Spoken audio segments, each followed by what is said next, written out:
Today I'm going to show you how commercial divers set up the welder for underwater welding operations, which is the same setup for exothermic cutting. Let's get into it. We'll be using this Lincoln Outback 185, we got our stinger which holds the rod, and we have our ground clamp that completes the circuit.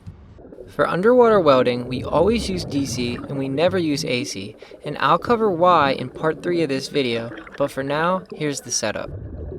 DCEN, Direct Current Electrode Negative. So the welding rod is negative and the ground clamp and the workpiece are positive. That makes it so that the flow of ions are traveling from the welding rod to the workpiece, which heats the workpiece up, giving us deeper penetration. And that makes a major difference because underwater, the weld puddle will rapidly cool. So back over to our welder, we have our positive terminal and our negative terminal. And we're going to take the ground clamp and we're going to plug it into the positive terminal. And then we're going to take our stinger and we're going to plug that into the negative terminal. And that's the bare bones basic setup for underwater welding. Be on the lookout for part 2 and 3.